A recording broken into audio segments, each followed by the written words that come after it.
नमस्कार, आप देख रहे हैं वीआईपी न्यूज। मैं हूं आपके साथ प्रज्ञा तिवारी। रुक करते खबरों की ओर। छत्तीसगढ़ में लगातार हो रहे सड़क हादसों में कई लोगों की जान जा रही है, जिसमें न केवल आम जनता बल्कि कैबिनेट मंत्री भी शामिल हो चुके हैं। हाल ही में कैबिनेट मंत्री रामविचार नेताम और लक्ष्मी राजवाड़े भी सड़क हादसों का शिकार हो चुके हैं, जिससे प्रदेश में चिंता का माहौल है। वहीं इस पर प्रदेश के उप मुख्यमंत्री अरुण साव ने अपनी प्रतिक्रिया व्यक्त की है। उन्होंने कहा कि राज्य में हुए सड़क हादसों में होने वाली मौतें अत्यंत दुखद है। ये एक गंभीर समस्या है। हालांकि उन्होंने ये भी कहा कि सरकार इस मामले में सक्रिय रूप से काम कर रही है।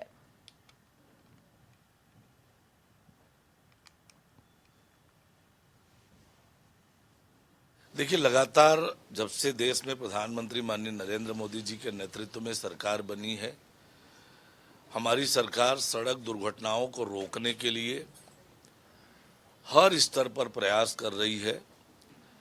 जो ब्लैक स्पॉट हैं उससे चिन्हित करके दूर करने का काम,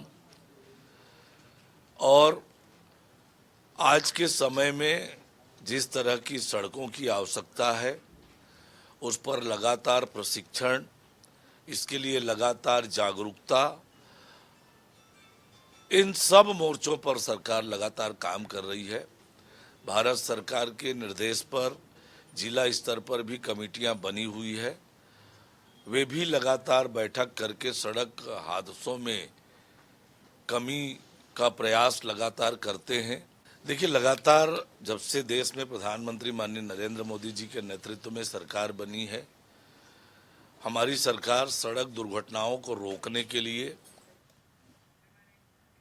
बांग्लादेश में हिंदुओं पर हो रहे अत्याचार और नरसंहार को लेकर बांग्लादेश के घटनाक्रम पर प्रदेश के डिप्टी सीएम विजय शर्मा का बयान सामने आया है। उन्होंने कहा कि बांग्लादेश में हिंदुओं के खिलाफ एक दमनकारी नीति अपनाई जा रही है।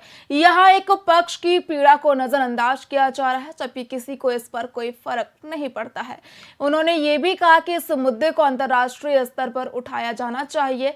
इसके साथ ही विजय शर्मा ने कहा कि हमारे देश में हिंदुओं के लिए हमेशा स्थान रहा है, ये स्थान हमेशा रहेगा। उन्होंने सवाल उठाते हुए कहा कि इस मुद्दे पर अन्य राजनीतिक पार्टियां खामोश क्यों हैं। इसके अलावा गिरीश मंत्रालय ने भी बांग्लादेश में हिंदुओं पर हो रहे अत्याचार पर चिंता व्यक्त की है।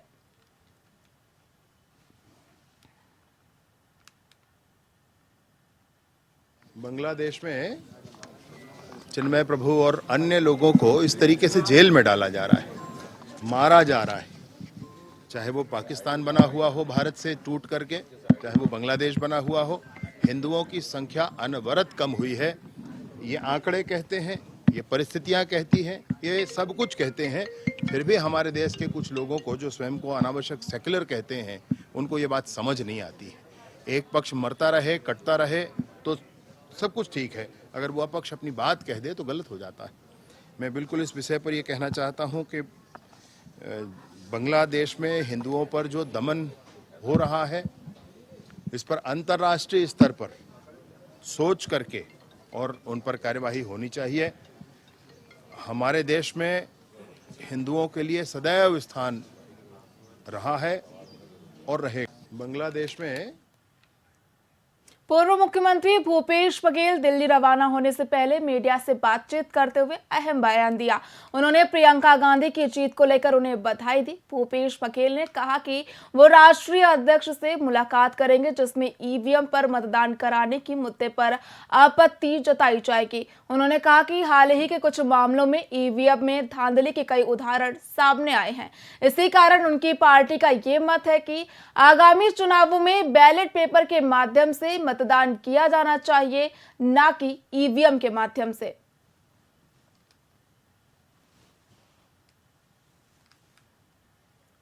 लगाया उसमें क्या क्या मीटर थे, इसके बारे में मुझे कोई जानकारी नहीं है, इसलिए सुप्रीम कोर्ट के इस निर्णय का इसके बारे में कुछ टिप्पणी नहीं करूँगा। लेकिन ईवीएम के सवाल तो हैं। हमारी जो मांग है वो है कि ईवीएम से जो पर्ची निकलती है और बासन गिरता है, उसे मतदाता का हाथ में दिया जाए और वो बासन डाले। इतना करने में सुप्रीम कोर्ट की आपत्ति हो सकती है निर्देश देने में? प्रक्रिया वही है, आप ईवीएम से वोट डालिए, पर्ची निकलती है, वो मतदाता के हाथ में आए और मतदाता देख ले कि हाँ मैंने जो डाला वही पर्ची है, उसे वो बक्से में डाल दे और उसकी गिनती हो जाए। तो इसमें न निर्वाचन आयोग को तकलीफ होना चाहिए, न ही सुप्रीम कोर्ट को तकलीफ होना चाहिए। लगा है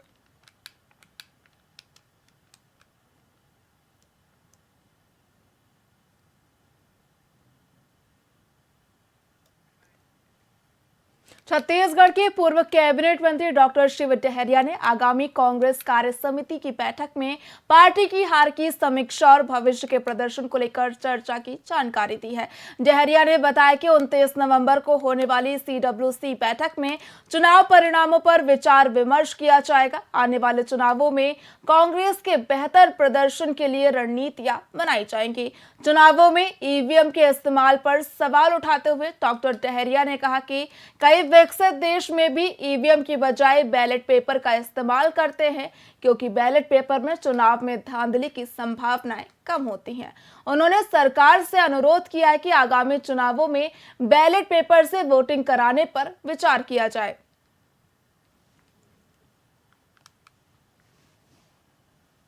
भारतीय जनता पार्टी की सरकार ही भ्रष्टाचार की जननी है। आज जितना भ्रष्टाचार इस सरकार में है उतना कभी नहीं रहा है। बहुत समय से चल रहा था, भारतीय जनता पार्टी की सरकार में सिर्फ कागजी कार्रवाई होती थी। हम लोगों ने तो बजट भी दे दिया था, पैसा भी सैंक्शन कर दिया था, पैसा भी बजट से रिलीज कर दिया था। अब इस सरकार को काम करके दिखाना चाहिए, लोगों को मुआवजा देना है और सड़क बनाना है। ये जो स्काई वॉक है वो भी लंबे समय से अटका हुआ है आपकी सरकार। स्काई वॉक के बारे में कई बार चर्चा हो चुकी है और स्काई वॉक वैसे भी बेकार है और उसको बनाना नहीं चाहिए था, इसलिए उस पर कोई निर्णय ये सरकार भी नहीं कर पा रही। बनाने का टेंडर 2 बार उसका निरस्त हो चुका, तीसरा टेंडर भी निकला है, वो भी निरस्त हो जाएगा, तो अब बेकारी है, उसमें कुछ होना जाना है नहीं। सर, आप नगरीय प्रशासन मंत्री भी रहे, मच्छर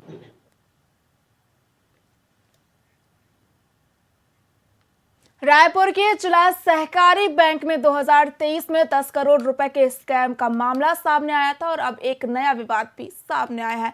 दरअसल NSUI ने मोहनलाल नामक व्यक्ति पर आरोप लगाया है कि उनके बैंक अकाउंट में 20 लाख रुपए की राशि आई है, जिसके बारे में मोहनलाल का कहना है कि उन्हें इन पैसों के आने की कोई जानकारी नहीं है।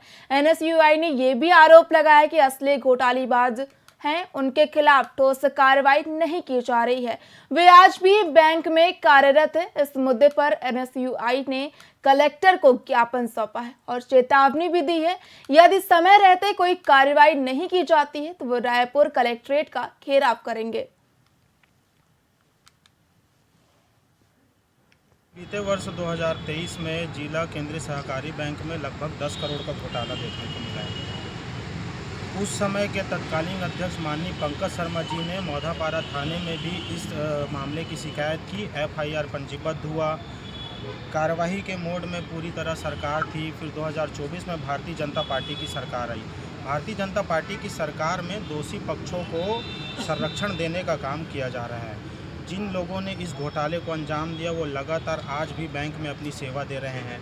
हमारी मांग है कि जो इस घोटाले को अंजाम दिया है उनको निलंबित किया जाए। निलंबन ना करने की स्थिति में रायपुर NSUI जल्द ही रायपुर कलेक्ट्रेट का घेराव करेगी। मोहनलाल साहू नामक एक व्यक्ति है जिनके खाते में 20 लाख रुपए ऑन अकाउंट प्राप्त हुए थे और ये जो पैसे हैं वो घोटाले के पैसे हैं। मध्य प्रदेश के राज्यपाल मंगूभाई पटेल 2 दिवसीय दौरे पर बिलासपुर पहुंचे हैं, जहां पटेल ने सेंदरी और रतनपुर का दौरा किया। स्कूली बच्चों से बातचीत कर उनका हौसला बढ़ाया, साथ ही समूह की दीदियों से चर्चा कर उनके कार्यों की जानकारी ली और उनके कार्यों की सराहना भी की। इसको लेकर उन्होंने रतनपुर CHC में सोनोग्राफी मशीन और OT का उद्घाटन किया। इस दौरान कलेक्टर अवनीश शरण, SP रजनीश सिंह, नगर निगम कमिश्नर अमित कुमार सिंह सहित अन्य अधिकारी कर्मचारी मौजूद रहे।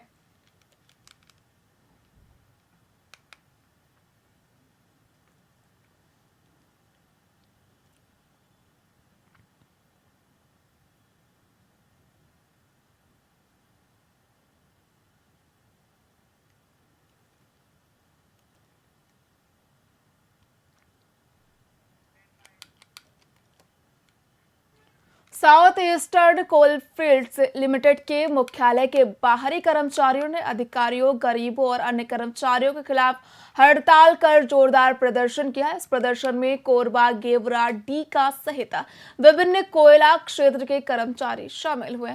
उनका कहना है कि जब तक हमारी मांगे पूरी नहीं होती, ये प्रदर्शन चलता रहेगा। कर्मचारियों ने ओपीसीएल प्रबंधन के खिलाफ कोयला खदानों में विभिन्न श्रमिकों, फर्जी भर्ती और दलाली के आरोपों की जांच की मांग की है।